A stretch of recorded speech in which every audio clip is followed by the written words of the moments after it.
أعوذ بالله من الشيطان الرجيم بسم الله الرحمن الرحيم إن الحمد لله نحمده ونستعينه ونستغفره ونتوب إليه ونعوذ بالله من شرور أنفسنا ومن سيئات أعمالنا من يهده الله فلا مضل له ومن يضلل فلا هادي له أشهد أن لا إله إلا الله وحده لا شريك له وأشهد أن محمدا عبده ورسوله وبعد أيها الإخوة الكرام أقول لكم السلام عليكم ورحمة الله تعالى وبركاته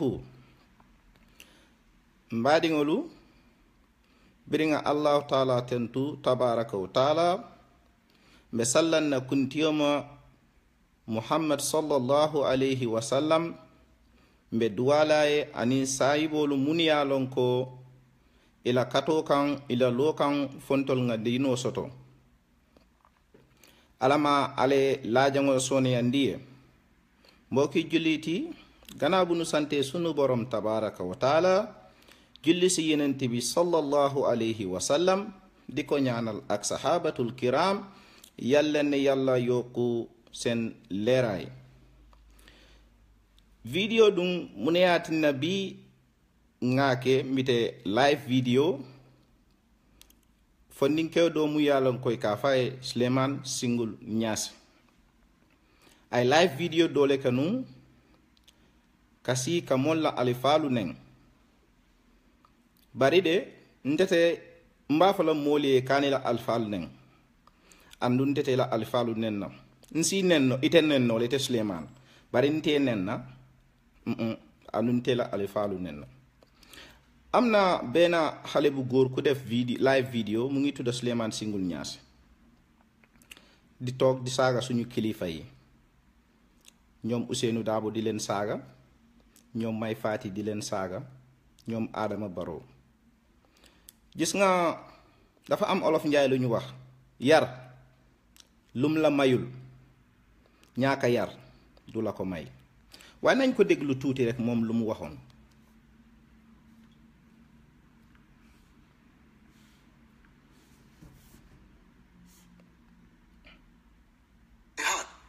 when I discovered that the entire Gambia, all the children are accorded with what?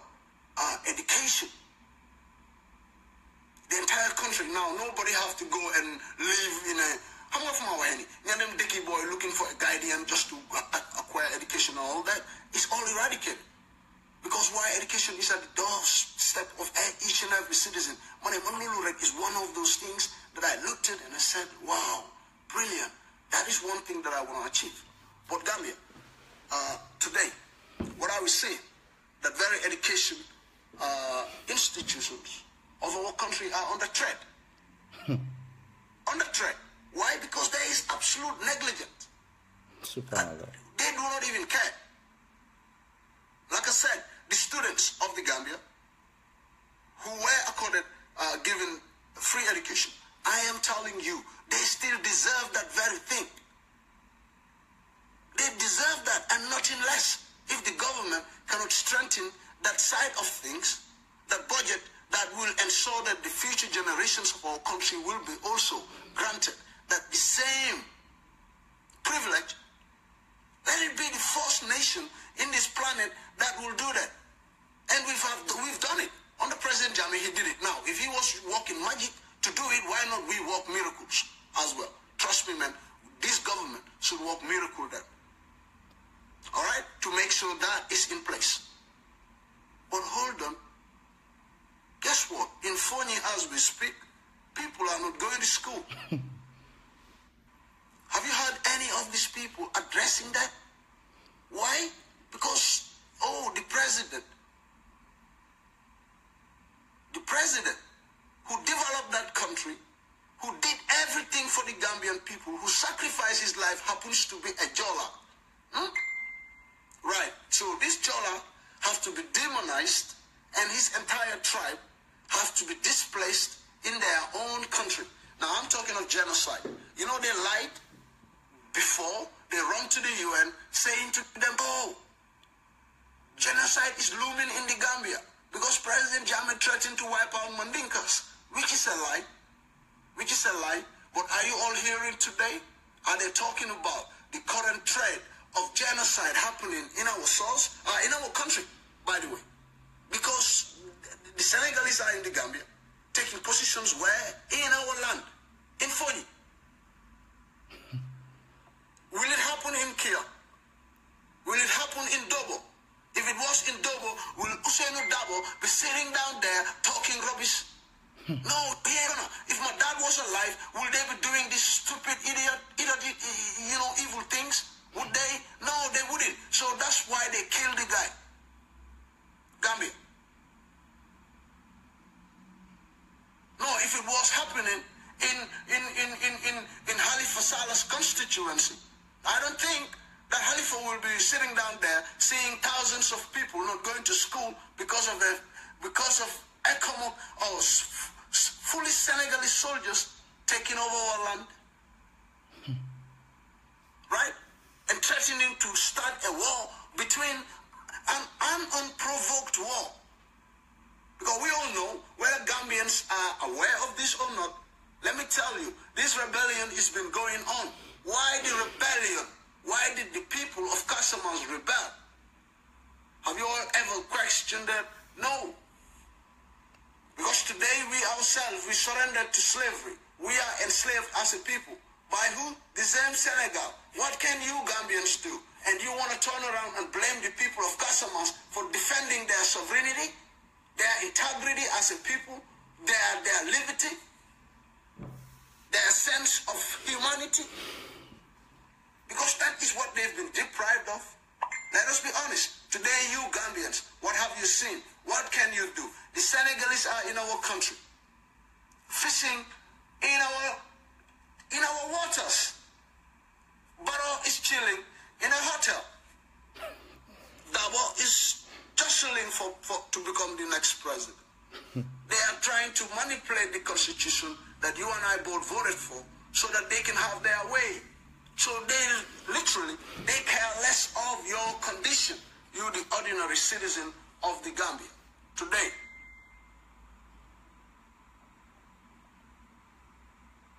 Right?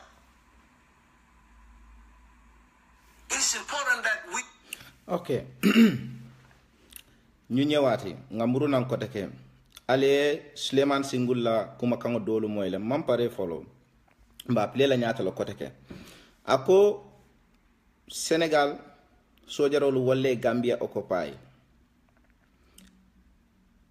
mbeyo moy ñolale ako foñi dindingoli man trata kan karambu ngoto fo Ousainou Darboe be sonnale weke ala sateto fo Halifa Sallah be sonnale weke abe damento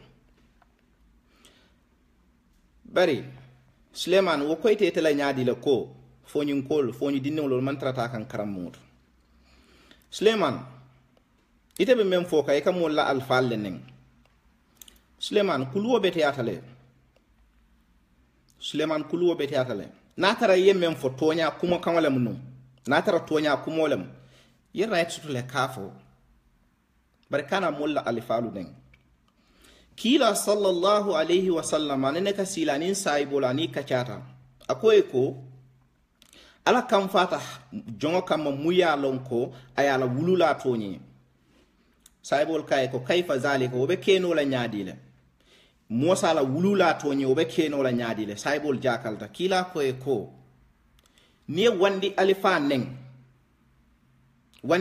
niya neng imo wonende ye fangla alifa ye wolle neng woto ye la wulula la tonyi Suleiman Singul nyasi itaka Ousainou Darboe mun neng Ousainou Darboe wala sango siyateti Mai Fati wala sango siyateti Adama Barrow wala sango siyateti ni deside koko wolle neng Suleimani fan kulu wo beti atale luma don wax legi mbokk yi ci sosé moy ne Suleiman Singul Niasse mu ne foñi xalé foñi demuñu school lutax demuñu school moy ne because of Senegalese soldiers xam nga Suleiman man dama yaakaar ne sax yow da nga jàng way jàngulo bu fekkee ne yow da nga jàng ECOWAS is not only Senegal, Gambia is part of ECOWAS. you are just blaming Senegalese. Sénégal defuñu fi dara. Sénégal Gambia is part of ECOWAS. benn mu ne Sénégal seen soldats yi ñoo occupy fooñi moo tax seen kids yi they are not going to school. mu ne ndax Ousseynou Dabo dina nangu loolu mu am seen dëkk. Halifa Sallah di same thing may faati di leen saaga.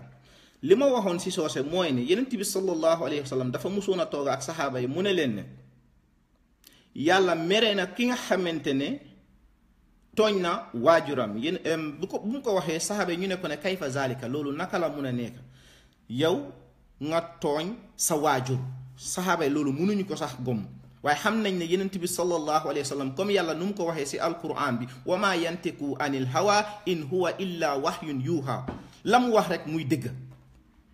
ñu laaj ko lu tax ak naka la mu leen ne boo saagee waajuru jàmbur saaguloo kooku de sa waajur yi nga saaga moo tax nit boo ko saagee si ndey sa ndey nga saaga mooy sa yaay nit soo ko saagee baay sa baay nga saaga Yonent bi sallallahu alayhi wasallam moo ko wax te yàlla la mu wax si alquran bi mooy lan si ñaari waajur yi ale mu ne fara alquran oto wala ñinti ko pour la wulu laa fulole بعد أعوذ بالله من الشيطان الرجيم بسم الله الرحمن الرحيم وقضى ربك ألا تعبدوا إلا إياه وبالوالدين إحسانا على لكم ولا نيندي أكو وبالوالدين إحسانا أكو نابوتات دمالا أتى من ستلا أكو نابتو ngakuo be kate man satala ayem fatandi mon nga bula yen kendi men ngoke ako nabotata dammala ha ako wabil walidaini ihsana ako nga ñiña wulula fuloliye je itaka si ko ka wandi wulula lenen andi itaka menul nen Suleiman nin karan len wala karantete Suleiman ndete den de man silela nin kelolam hani man silela ntenen na munana ntenen na kati man de kulu wala ntela alfalu ne ni ngene nganna alfal lenen e man kulu wala ntete nenna ntela alfal nenna ifama alhamdulillah nte malonde bar munul yalon e kay kele jamale ke pour gambie dol fangul ko ala fa ya jamme bulo man boje wo man koy ntela nte kuma fola mum man koyna kati yawmal qiyama ala ben konti bo la la ngamere dinkendo comme kila sallallahu alaihi wasallam yow munefa wala nyinti ko ni la wululal findita ni bota ba atondi baluwo kono yeddu waye ita nyanta be nyanta tarla walla ka bari kasi ka walla wululal ne yamre ka walla nen hani mantra wol nen kam lima don wax moy ne legi ni si sosé borom bi tabaaraku wa taala lum wax si alquran bi lam wax si wajur mune wa kada rabbuka alla ta'budu illa iyyahu wa bil walidayni ihsana mune nañ ko jam mom borom bi subhanahu wa ta'ala mom kesse mune bu weso mom rek mune wa bil walidayni ihsana mune suñu wajur yi ñaari wajur yi mune nañ leen rafetal benen aya bu mu indi won sax benen aya bi dafa waxon ne ci aya bi ahduhuma aw kilahuma fala takul lahuma uffin mune ñoom ñaar mbite kenn ci ñoom bu fekkee ne kenn deena yàlla guy na ji boromam mu ne kenn ci ñoom mbite ñoom ñaar suñuy dund mu ne bu leen wax sax uf lan la tekki ci baatu arab uf ahduhuma aw kilahuma fala takul lahuma uffin du dara waaye yàlla suñu borom mu ne bu leen wax loolu yow nga toog nga ne ngay saaga waajuri jàmbur te ñi ngay saaga ñoo la ëpp xam-xam nañ dégluwaat Souleymane Singul Niasse la mu wax. We Gambians rise above this negativity, this illusion that we live in it, this slumber, thinking that everything is perfect. They will do everything nice. What they gonna do? Who are these people? What have they done for you and your family? Over the years, nothing other than lying and plotting, evil. Okay? Now that they have the chance, look at what they're doing. How many months down the line? What have they done for the Gambia? They're not thinking of creating jobs. In fact, they are dismissing more people so that they will render the society, weak. Yeah? And then look at the educational institutions of our country. They're not even thinking of sponsoring our children. No, they're saying we can't provide that. So who are these people? Do they want your children to go to universities? Like President Jammeh was dying to have everybody educated? Oh, they want to wreck that. No, do they even care about the children who are outside the country going to various universities across the world? No. Do they care about the children of your children? No. What do they really care about? No, what they want to do is just sell you to Senegal. Look at today, the accident that happened yesterday. May the souls of those deceased rest in perfect peace. Macky Sall sent his people, according to the news, to Gambia to create what? A movement that is called Boka Falmaki. Boka Falad Maki. Boka Falad Maki.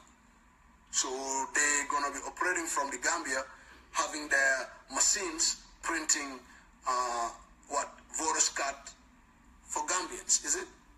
So that they can sneak into Senegal and vote for Macky Sall. Wow. So Macky Sall, mane, xam ngeen la Gambia? Dama leen a laajte gis ngeen yéen ñun lu ñu war a def mooy ñu fàtte yëfi tribalism nonsense yi ñu indil because ñii nii loolu lañ mun a def ñu def lu ñoo def yëfi tribalism lañ mun a dugal suñ biir ñu def lu ñoo def. waaw déglu ngeen boobu Souleymane Sengul Niass lu mu wax di saaga nit ñi di saaga suñu kilifa yi. gis nga Souleymane Sengul Niass yar dafa baax, dafa am olof njaay lu ñu wax ñu ne yar lam la mayul ñaaka yar du la ko xañ. ji ngay saaga ñoo la ëpp xam-xam, ñoo la ëpp makaama. bul saaga kilifa jàmbur yi danga yaakaar ne ñooñu ngay saaga, déedéet saagoo ñooñu. la ngay wax yow Souleymane leer na la ne la ngay wax amut. yow maak yow yëpp nekkuñu Gambia, dangay toog rek nga ne dégg naa di wax. gis nga ni doomu aadama booy wax dara Souleymane, gis nga àdduna neex na de, waaye booy wax dara na la leer. bu subaa yawmal kiyaama yàlla bu la laajee nga xam ne la ma wax nii leer na ma. Souleymane, àdduna neex na. Souleymane, yow ñun fàttewuñ sa démba. yow Souleymane, bi nga tukki woon nga ñëwoon UK, yow ban side which side do you belong to? bi nga nekkoon foofu noonu yow sa nataal bi is all over ne yow you were against Jammeh, lu mu doon def ak lu mu doon wax.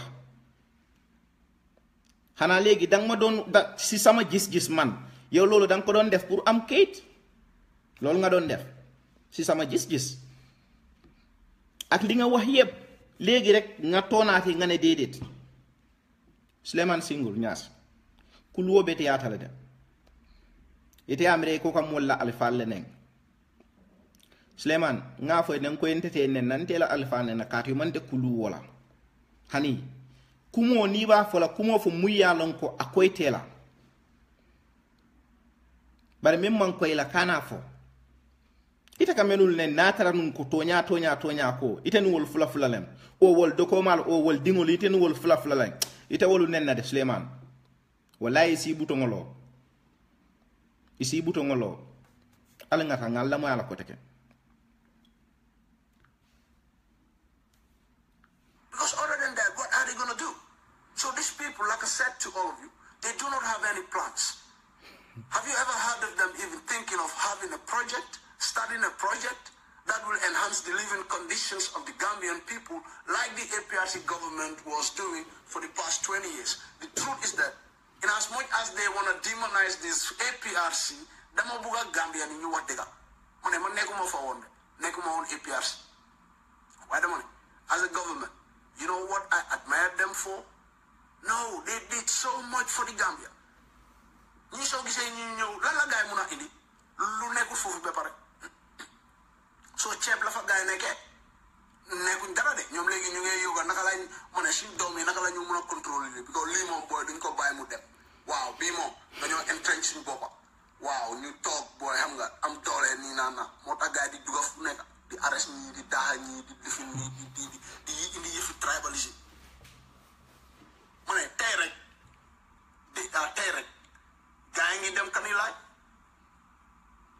Kanilaay pour changer moto yi subhanallah alazim seen groupe de yéen a groupe yi nit rek xaaral after elect naa leen woon article bi maa ngi ma seen nataal yëpp ñoom ñoo fa dem de dive ñu ne dañoo dem di sàcc moto noonu di aat na ñoom autorité la am di going deg ale Suleiman Singul moyle ako tribalism ntol atondi current president bole na fe kanam wala current government bole na fe kan Gambia Suleiman Singul nyasi o manke kuma soto ringoti hani fulanyang wala nyinti ko iko mo leta da kanilay kata moto sunya government atondi government wol sulata menna itaka men fo moto ya jamme moto tabulu ya jamme natre imalo mbira kana nu man sayala membala account o kono hani $1000 so amantara la account o kono hani amantara je wolof wolof dina ñew yep lay bolé wolof ak sosé amu problème de kana wolof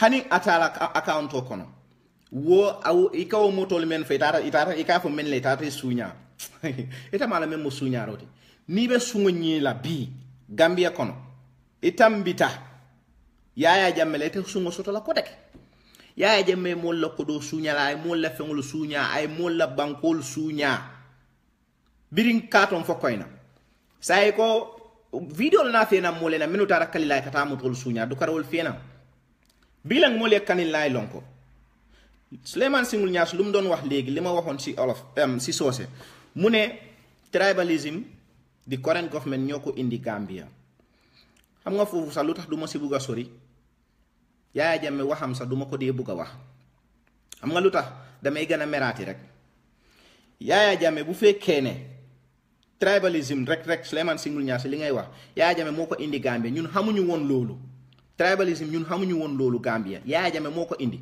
nguuru Jawara amoon na foofu nguuru Jawara bi mu nekkoon Gambia kenn xamutoon tribalism nguuru Jawara bi mu jeexee ba Yaya Jammeh ñëw Yaya Jammeh moo indi tribalism Gambia ñun xamuñu woon loolu léegi nag yàlla def na ne Yaya Jammeh nekkaatut Gambia tribalism jeex na Gambia ñun xamuñu loolu xam nga musoon naa ko wax suma veen ab vidéo man suma turandoo njëkk ku ma tuddee doom Aruna Baji Joola la moom Joola la jabaram Joola la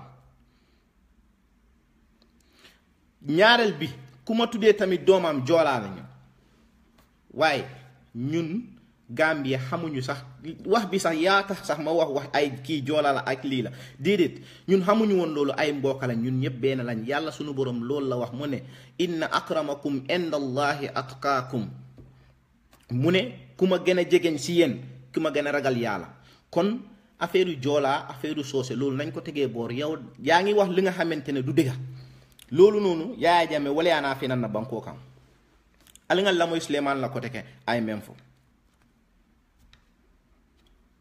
stealing.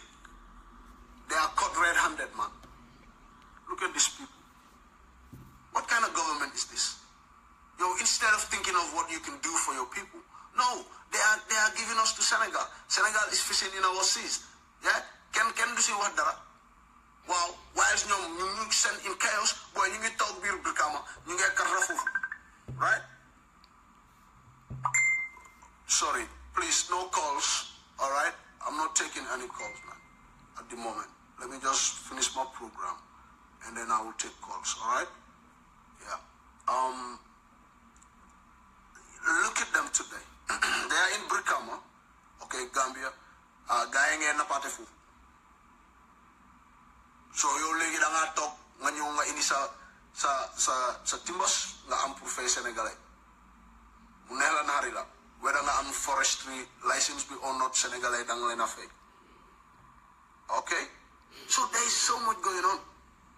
Te ñoom instead guide them biir Casamance demuñ de ñu ngi toog biir foo ñi gas fa nag waaw dóor fa seen basis ma ne ndax lii was it part of the agreement moo tax ma laajte leen ndax Gambia yéen da ngeen sànni karta ndax da ngeen sànni karta pour yéen Sénégal mu colonise leen wala nanka ñinin ka atul Gambiano because yàlla mu ne mbee tara carte fayol la de pre ñu mbekkeerim bi hannal ba jibe la toña leen loolu bi yemu la ko wol be wataji bandol la wol man la fi jola le la wol la jola itol mbare malu mu ne be fam mu ne fam ke tax man ninka dol la because maybe me dol me kalangol le long me fan long because ale Suleiman moy la quand même fo mala mu nekata mandin ko dol la ime kalangolo ime fallon bar Suleiman toña Suleiman telefoto kulu wala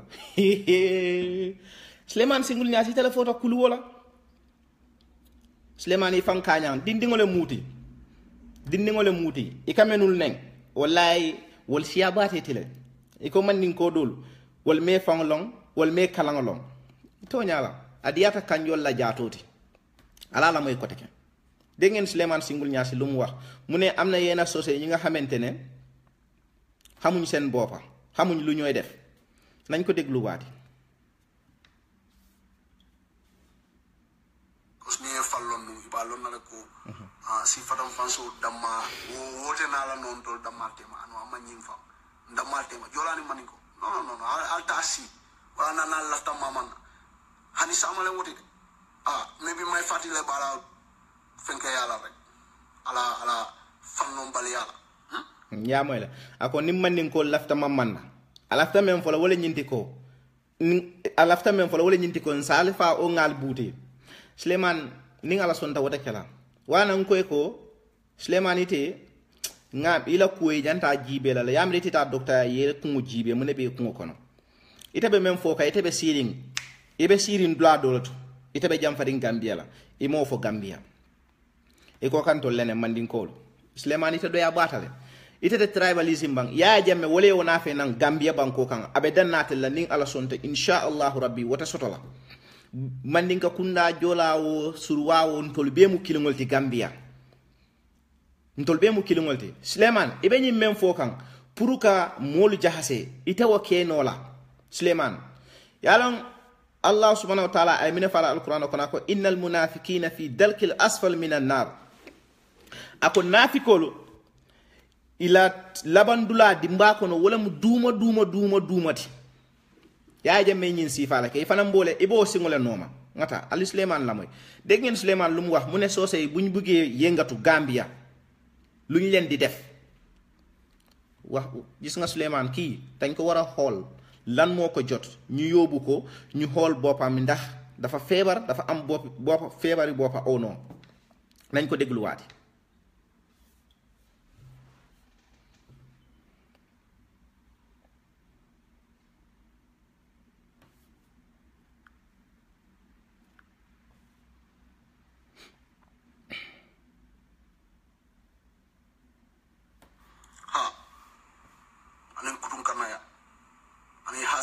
yes abe wala no understand barenko for my fati fanan na imparo wala ba kala fanan moti diamu la Gambia al beba je kana de mimbe keka bi anun kunu ndolle sita de ndamal le futu da fanan bare nyin Soliman dingo mi alon ko ama fanelo ko sala ni momenta ni me fallon ika ketene wana manin ko ka usama habos mo tata kuyamoto ikke andi pulle la mu yalon ko hanni mu nekata dunia ite la ila baro hanni ko ele ko bi ite len famo ite len man sati bi ha right hanna kera aliyo kuma moy la ko ala mari yam fulam makila baxro moto mba repeat la même fo ako may fati wo Soliman dingo bari Suleiman tonya Suleiman ite la foto kulu wala la ilaha illallah Suleiman ite ka diamu ko ite le siata may fati o ka diamu ko dingo ka diamu wala ako manta kuyambato wala mjujubati bari tonya Suleiman ki yow ya ñaka yar Suleiman yaral sa bopa Suleiman yaral sa bopa yow ki ngay saga neena la ne koku mo la mag ëppala xam-xam Souleymane kooku ñi ngay saaga Mai Fatty kooku moo la mag Adama Barrow moo la mag Ousainou Darboe moo la mag benn ñoom ñépp ñi nga saaga nii soo dajee ak ñoom mbite seen rakka yi doo leen saaga Souleymane yar dafa baax ñun loolu lañ fekka fii ñun Gambia Sénégal loolu lañ xam yar rawatina nga doon jullit yar lañ xam dañ ñu yar si diine doo saaga kilifa jàmbur doo saaga ki la mag ñun loolu lañ xam Souleymane war nga yar sa boppa de al ngaa la mooy ko teg itele masati bi ngo ibe makula because ibe kula lonna ha kuyamo bete karan la kula la mulyaron ko no wo fana bete mako la fo dunya ko Souleymane ite man ta kuyanga to kado ni tata kuyanga to nu ite ka ñunu melul len ite wolu len na dol be nga Mai Fatty min long Mai Fatty kilimo woye kebbi akati mu minister of interiority Barrow ye kebbi akati mu president Ousainou Darboe ye kebbi akati mu foreign minister ñu be ke iko dol bi ital lebe masaya kulbe ke kam banko do mu yalan ko do fongola man sakunda ha Souleymane to ñala nga nge famle sila muy yedimi asiyata de mu yedimi asiyata de e Mai Fatty wala kara minister wo yedimi le ya fo wala ñama wala yedimi killing e Adama Barrow wala kara president wala yedimi Ousainou Darboe kara minister of interior wala yedimi Souleymane itela ñin dimo de woto ina be falal car surwal quand même fo barigo simbot pousse mu dem poussul mu dem ala ko membe kala Souleymane ite mom kuno woto nadiyate yesong nadiyate ikana song fali balang drone nem bari wo ite ku don la woto deglu len ko jame blame no la ka fuko boy din jelle man ta kram mo ite president jame blame no la bi ka fuko ha e din ngol le muta e samba kaso ite president jame blame no la ka fuko bi ay fat si fatam fanso le samba no ate itol le ba samba kan nan bari Souleymane to nya Souleymane karo bambanta Souleymane le hanita kuma ken sang fola je ya jamme lota mitinoto hani biya video be mol bulu ko man nin kolu ninga ako led ako ngalje sama aleta demonstration la mbali fala la nin donde hani police ol kila mbe sojarol le kila ngamen foy wala mu kuma sota de ngoti Souleymane ya jamme tribalism yi kamem fo wala ya sama nan Gambia banko ka luma don wax moy ne Souleymane mu ne tribalism government this current government ñoko indi Gambia lol du dega nit gis nga da ngay wax dega te yalla tax mu ne current government bi ñoko indi ya jamme taxaw na ci meeting bi mu ne so sey bo len gene wati na len rendi this time duma yoni police de na yon soldat yi la yondi lolu kan moko wax Jawara bu mu fa nekkon ken xamuton kan moy soose kan moy olof ken xamuko won ñun ñepp a nekk bena yaa jame bu mu ñewon lañ am bi problème te yaa jame yalla génne nañ ko fofu bu soobee yalla lu melni li dootuñ ko amaat Souleymane yow lu la naxari yow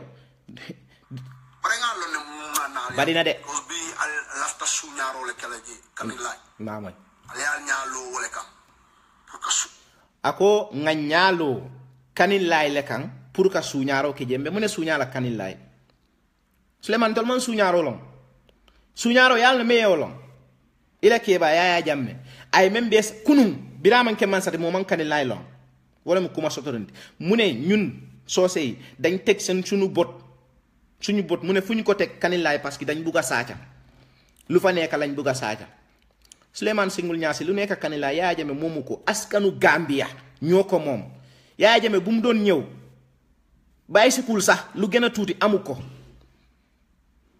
Souleymane Singul Ñaasi bu fekkee ne xamuloo history Gambia demal nga jànga waati school dinañ la wax history bu fekkee ne da nga faate yow sa démba bi nga doon taxaw di jël ay kii poste di def nii di yuuxu Yaya Jammeh di yuuxu about justice bu fekkee ne da nga faate loolu Souleymane Singul Ñaasi dañ la ko fàttale sa nataal yépp everything is with us Souleymane Singul Ñaasi li nga waxoon yépp te nga toon nga ne déedéet Souleymane Singul Ñaasi dama yaakaar ne yow da nga war a dem si lopitaan bi ñu xool sa boppa bi nañ ko dégluwaati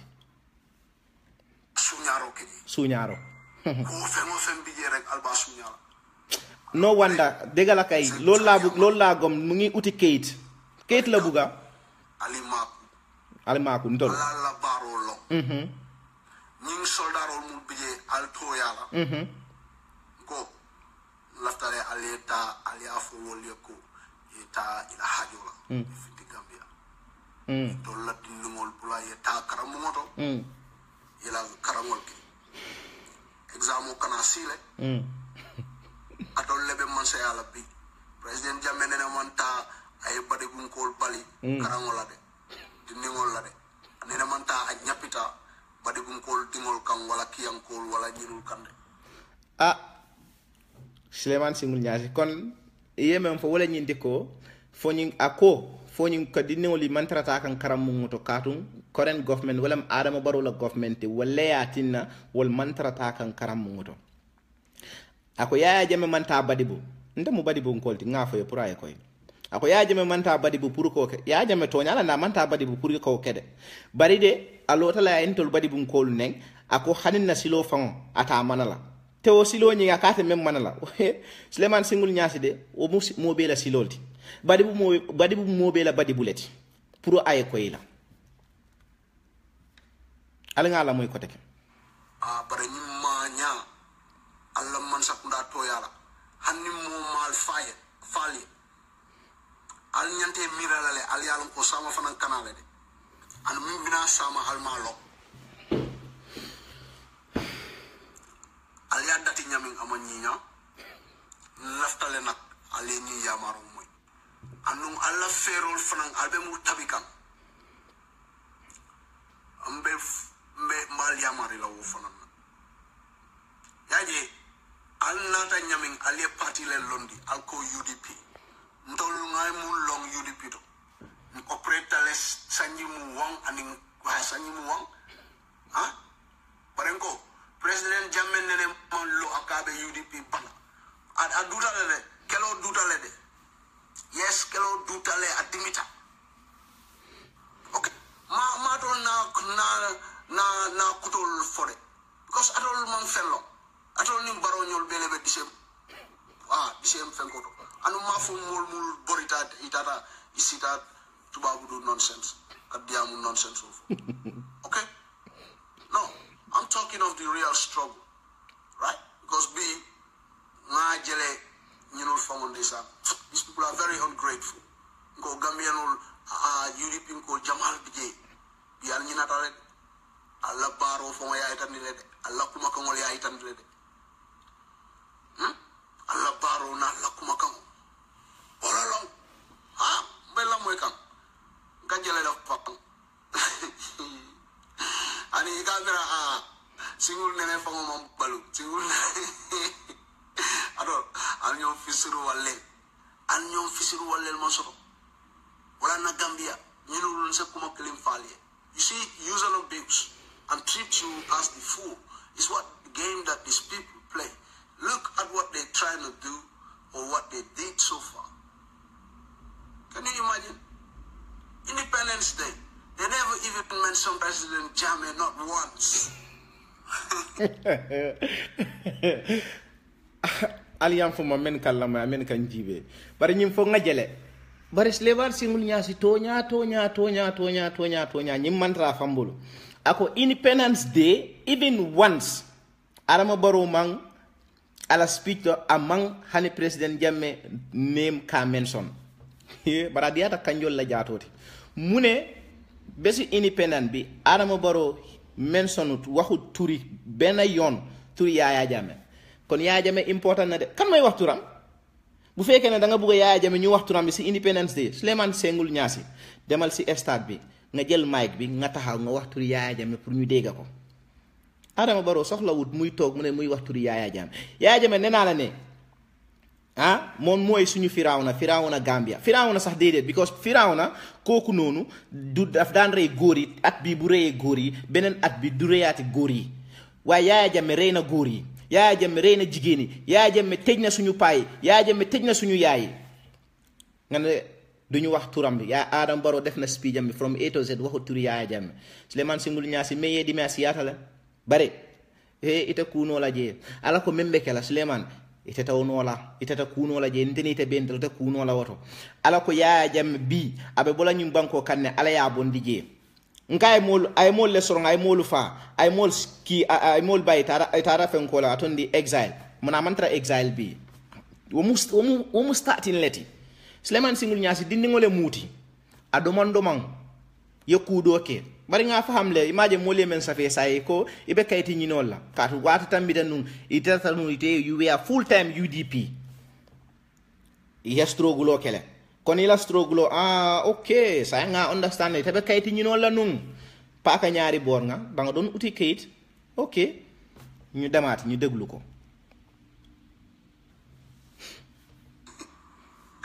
right. It shows you how vindictive this government is, because yet they know all those nice things that they are enjoying in the Gambia. One man fought that battle. One man fought that battle. According to independence, what we Gambians are enjoying at this moment, mune one man fought for that battle. Moy kan Yaya Jammeh.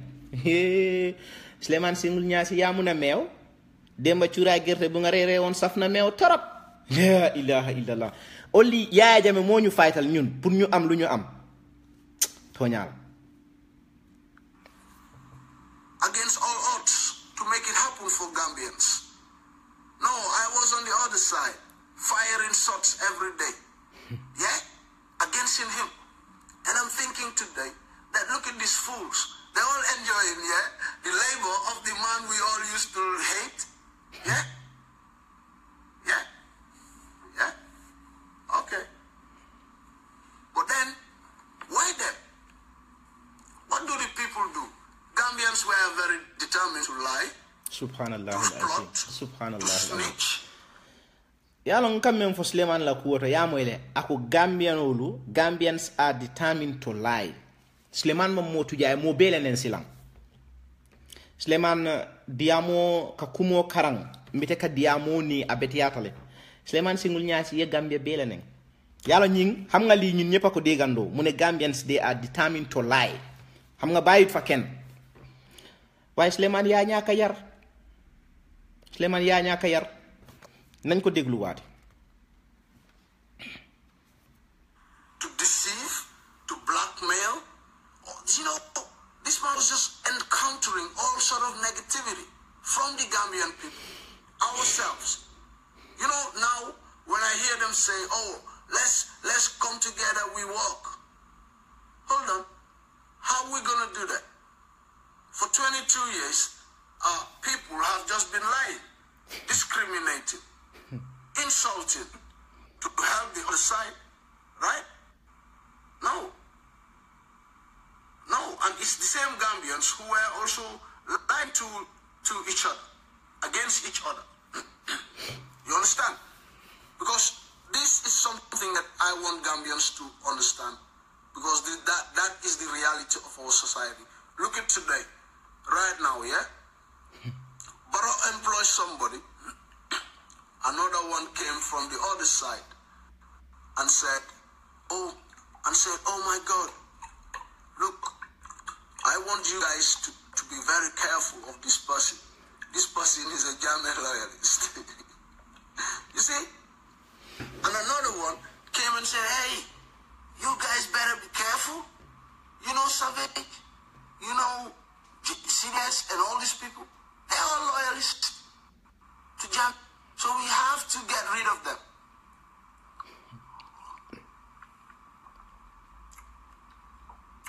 Then you appoint another one who is your friend. The other one comes from the other side and said, hey, don't you know this guy hates you?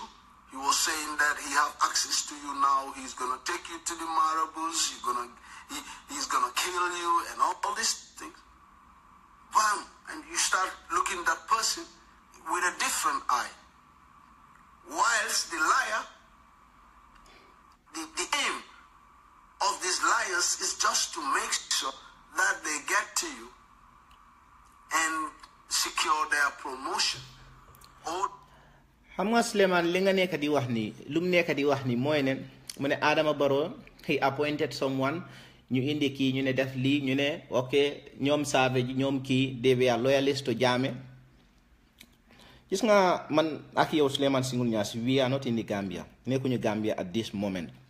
Gis nga ñu fa nekk ñoo gën a xam lu fa xew maak yow ñoo fa bokk yem te this current government Sleman li ma la wax mooy ne neex na la di nga leen gis naxari na la dina leen gis yow sa wax bi sax won na ne you don't want them you don't like them waaye loolu yàllaa ko def yàlla moo ne ñoom they will be our leaders yow they are your leaders neex na la they are your leaders naxari na la they are your leaders ni man la fi yewalu bay Sleman Single Nyasi woto ifane say yeta ya foye ko man la fi ale ñunu bay anin dalilo me at ne ye bay ya foye bara ko eta mol la ko dalilo me yat ne ye bay ite yalon ite Sleman fon yalon ne akoy telale fer al ngata ngala ko mola moy ko tek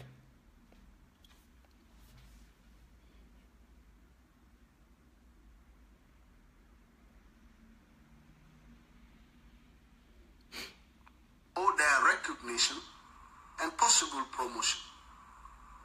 Now that is an attitude that we've seen so many times, right? So many times in the Gambia, within our society. That is why I've been saying to myself that look, in as much as Gambians, they love everything cheap. We love everything cheap, right? So we never see the responsibility of our own actions. So we only love to go and say, oh, President Jamela, wow, Jamela Momore Reniti.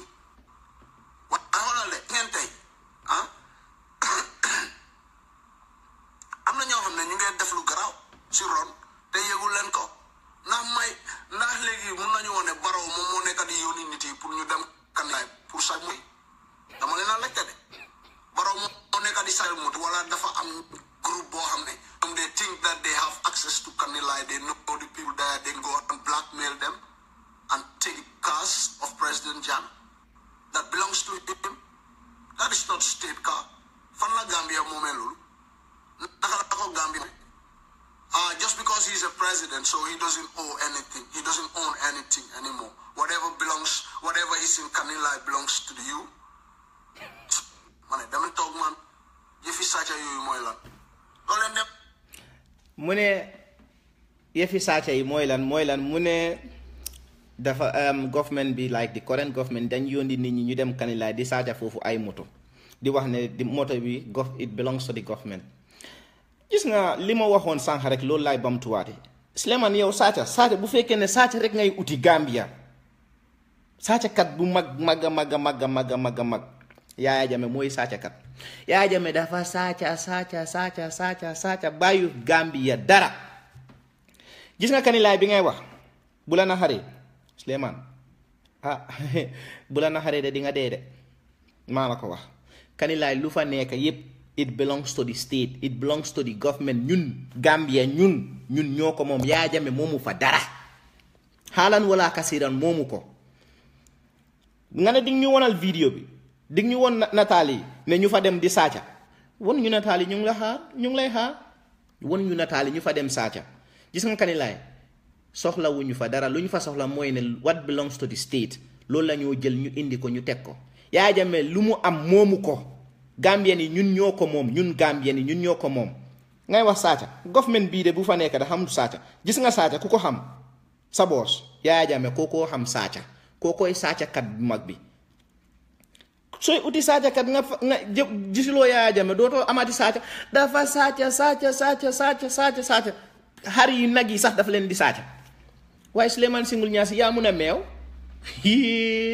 Demba cuuraay gerte bi nga reeree saf na meew torop léegi la man nee naa la ne du ma la saaga ndey déedéet loolu yarewuñ ma ko déedéet gis nga kuy saaga ndey jaambur moo tax yow yaa ngi toog di ñu saaga ñun saagoo ñu de ñun déedéet nañ demaate ñu déglu waxam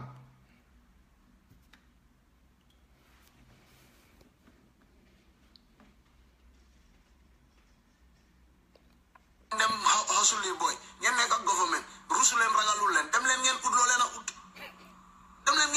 a ut mais président Jammeh dafa ñëw fekkut dara foofu jaak la fa fekkut soo leen na fen leen waaye Gambia ni kenn mu leen dafloo ma wax leen gis ngeen ñii they have nothing in store lu ñu leen a nettali loolu yëpp ci wax la gis ngeen Sadio Barrow muy ibi gémmiñam bu di teelele leen tey kooku tey la de gis ngeen kooku bu mu woon a dee laajte leen ko kan moo ko yóbbu Europe faji ko laajte leen ko Sadio Barrow loolu ngo Sadio Barrow mi ka daa faro yele abe tajirinte yala Gambia ala faye ko nde ko kabati sasata asiso ka dimi jamale mako ya samana tubabu ka jara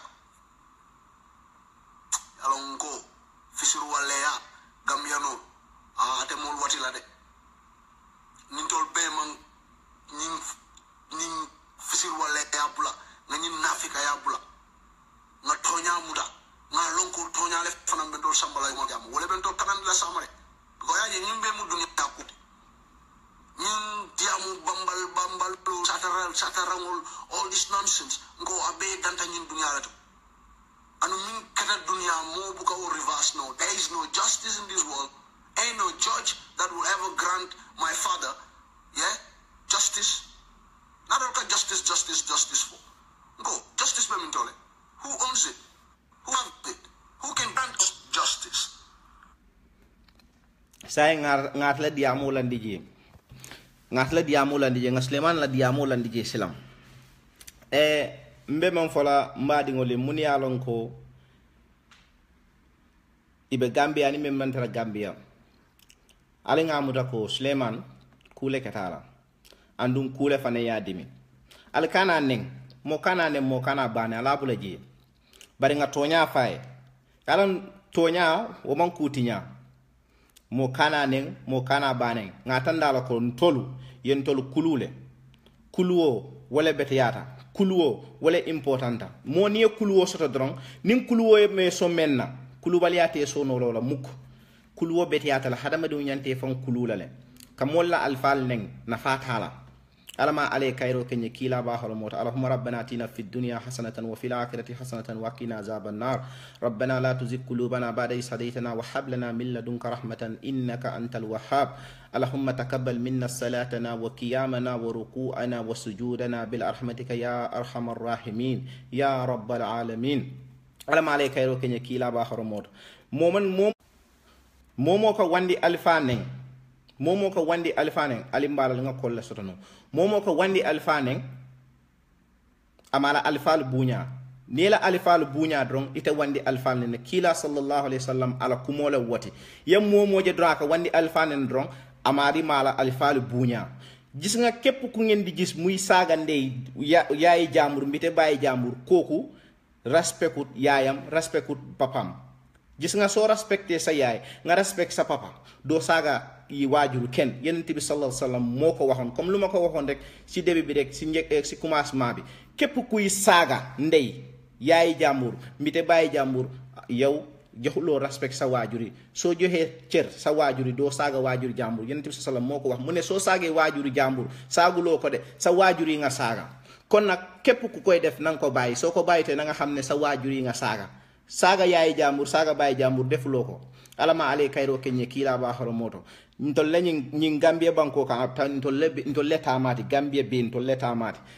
abiyata meyewo ale Adama Barrow wala ke president akuyata meyewo Adama Barrow ale wala ke president nadiyata moye yesi Gambia na man diame ye fundi wo kay mom momon kuno woto bara ala ko membe kelawo jongmon kuno woto nga ala tentu nga ala je mbe andumbe duwala nyim masa kunda membe je alama ale kayro ke kila ba horomoto ilana to mu fen fendi alama ale ya temmandiye fen fo yalon ko islata ala ikanaje purukaje alame ikanaje kila ba horomoto اللهم ربنا آتنا في الدنيا حسنة وفي الآخرة حسنة وقنا عذاب النار ربنا لا تزغ قلوبنا بعد إذ هديتنا وهب لنا من لدنك رحمة إنك أنت الوهاب اللهم تقبل منا صلاتنا وقيامنا وركوعنا وسجودنا برحمتك يا أرحم الراحمين يا رب العالمين اللهم تقبل منا صلاتنا وقيامنا وركوعنا وسجودنا برحمتك يا أرحم الراحمين اللهم لا تجعل الدنيا أكبر همنا ولا مبلغ علمنا برحمتك يا أرحم الراحمين يا رب العالمين